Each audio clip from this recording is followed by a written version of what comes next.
Les vamos a hablar ahora de un libro que pueden ser dos, bueno, ahora le explicaremos. Es la nueva novela de Víctor Maicas, Mario y el reflejo de la luz sobre la oscuridad. Y está aquí con nosotros para contarnos esta novela, o parte de ella, o de qué va.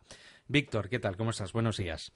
Hola, buenos días. Oye, qué novela más interesante. Decía yo que es una o dos novelas a la vez, porque hay toda una parte muy novelada. Bueno, explícalo tú mismo. Sí, a ver, explícalo, que sí, tú eres el protagonista aquí. Efectivamente. Bueno, te explico rápidamente y bien es cierto lo que comentas, de que en realidad es una novela en la cual, de alguna forma, podría interpretarse que hay parte de un ensayo dentro de la novela.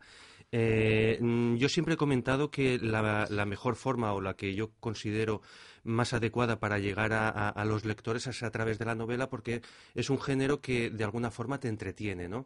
Que es de lo que se busca. Muchas veces intentamos desconectar un poco de la dura realidad a través de algo que nos divierta, como es el cine y como es la lectura. En la lectura concretamente, pues creo que la novela es una forma de entretener, de distraer. Pero yo siempre he sido partidario de que, por lo menos yo como lector, que además de que una novela me entretenga, que me dé algo más, ¿no? He parafraseado muchas veces a Saramago cuando decía de que él lo que quería es que cuando algún lector acabase de leer uno de sus libros, que reflexionase, ¿no? Esa es mi intención también. Evidentemente hubiese podido hacer un ensayo, pero el ensayo no llega a tanta gente. El ensayo es como digamos, más profesional. Uh-huh. Y precisamente el ensayo sería, o la temática de, que estamos hablando así un poco en abstracto todavía, no diciendo de qué va, pero sería un poco un análisis de la situación económica actual, de cómo hemos llegado, ¿no? Y la destrucción del estado de bienestar. Efectivamente.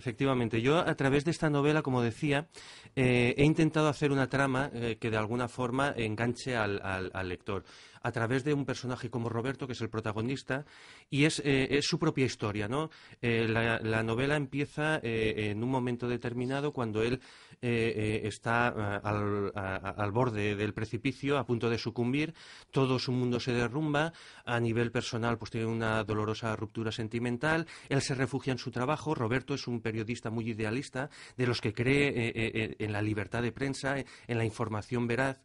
Y él se refugia, como digo, en su trabajo por esa ruptura dolorosa que ha tenido a nivel personal, pero de repente comprueba cómo es despedido de su trabajo, precisamente por una serie de artículos que ha publicado.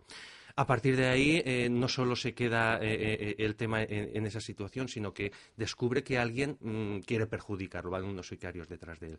Es cuando todo aparece por una Mario. presión. Todo por una presión, efectivamente. Al periódico. Al periódico. El periódico donde trabaja, él es despedido porque hay una presión de las altas esferas. Y entonces aparece Mario, un personaje, un reportero de 65 años, con muchísima experiencia, muy reconocido. Muy reputado, sí. Y que, de alguna forma, como que lo rescata, ¿no? Él se refugia en su casa para que los sicarios no den con él, y a partir de ahí esto coincide con el nacimiento del movimiento 15M.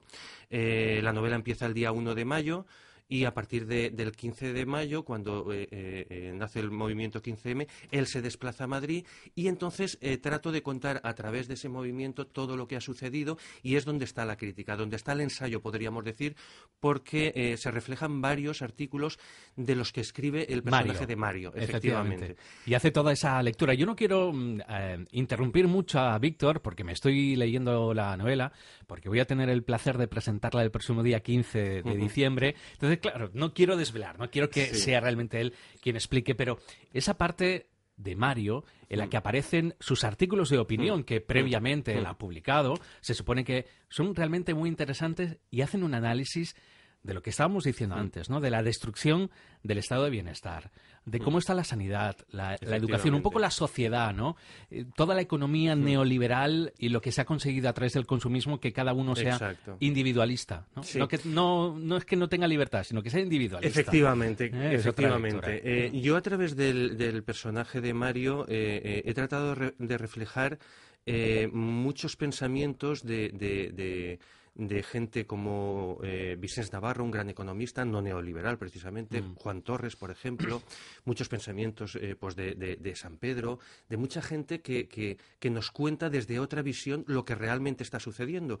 Y al crear este personaje de Mario hay un momento en el cual le dice a Roberto, porque Roberto es un personaje que admira mucho a Mario, ¿no? Desde sus inicios como periodista. Y en un momento determinado de la novela le dice: me has convencido de muchas cosas. Y Mario le dice: yo no te quiero convencer de nada. Has de ser tú, a través de tu propio razonamiento, el que se convenza, porque si yo te convenzo no voy a conseguir nada, porque es posible que te pueda engañar. Yo trato de darte mi visión de cómo veo las cosas, y quiero que tú compruebes con todas las demás visiones lo que hay. Desde una perspectiva, como nos cuentan, desgraciadamente, solo una perspectiva desde las altas instancias del poder, que veas esa perspectiva, que veas todas las demás, porque sí que hay más alternativas, que se nos dice que solo hay una, y sí que hay más alternativas, y desde ese conocimiento de todas las opciones, de todas las alternativas, que seas tú el que te convenzas a ti mismo, porque entonces habrá mucho conseguido, no que te convenza a otro. Pero esa crítica que puede hacer uno individualmente es también gracias a una educación, ¿no? Claro, Una educación que se está cargando. Evidentemente, en esta novela... No interesa tener una buena educación para que no seas crítico, ¿no? Por supuesto. O programas de televisión, que también lo menciona efectivamente, en el libro, en los artículos estos. Que no te hacen pensar, claro, ¿no? Son programas de puro entretenimiento, que está muy bien, que está muy bien en un momento dado, pero para que la gente desconecte completamente, y es lo único que se da en televisión, efectivamente. ¿no? En algún caso. De hecho, las cosas no nacen porque sí, se comenta también en la novela, es decir, la crisis no ha venido de la noche a la mañana, es decir, todo tiene un porqué.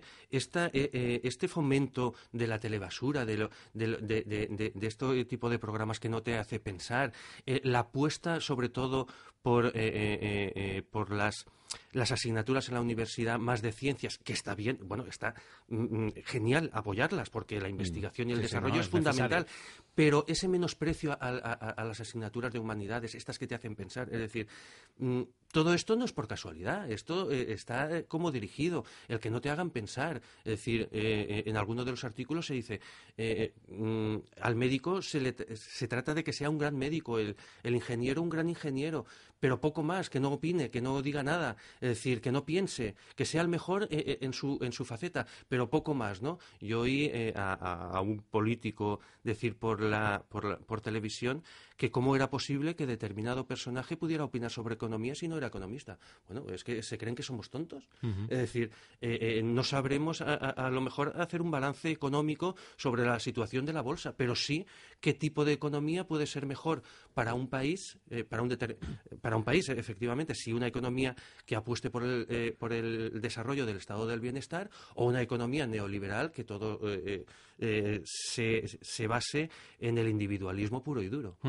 Y también algo que está muy de moda últimamente, y esta semana creo que finalmente llega el rescate a los bancos de este país, es curioso también, ¿no?, una reflexión que se hace en la novela, de que todo este sistema neoliberal, aquellos que están en contra de lo público y privatizar cada vez más, ¿no?, están en contra precisamente de eso, pero no de gastar dinero público en rescatar bancos. Efectivamente. Eso está muy curioso, claro. Es que es una perversión, es decir, todo esto es una perversión. De hecho, hay un artículo de la novela en el cual se comenta de que cuando empezó la crisis, de alguna forma el neoliberalismo estuvo en un punto muy crítico. Yo recuerdo que los grandes jefes de Estado dijeron que eso de los paraísos fiscales vamos a fundar o refundar el capitalismo, dijo Sarkozy, ¿no? Efectivamente, fue Sarkozy precisamente. Como diciendo, bueno, esto de los paraísos fiscales, esto hay que verlo, ¿no? Esto no puede ser. Y realmente estaba en un tris, ¿no?, de decir, bueno, vamos a cambiar esto. Pero curiosamente, la sociedad como que estaba apagada. Es que nadie dijo nada. Y yo creo que como dijeron, bueno, pues si nadie protesta vamos a seguir, ¿no?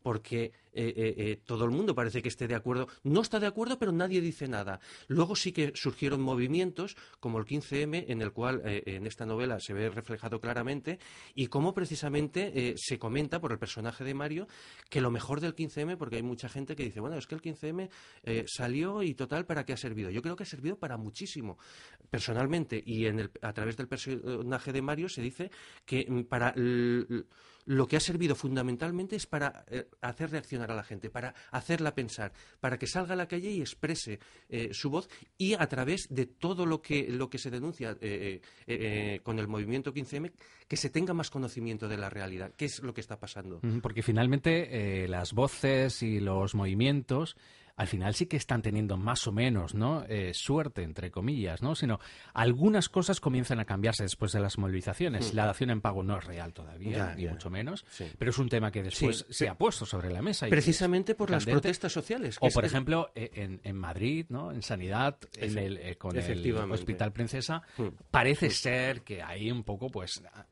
Al menos el punto, ¿no? El punto está ahí, ¿no? El punto de ojo a ver lo que hacemos aquí, ¿no? Es que es fundamental. No todo las movilizaciones sociales es lo que de alguna forma obligan a los mandatarios y a los grandes lobbies de poder económicos, que son los que los dominan, a hacer cambiar la situación. Yo hay una frase que siempre me ha fascinado, cuando el crack del 29...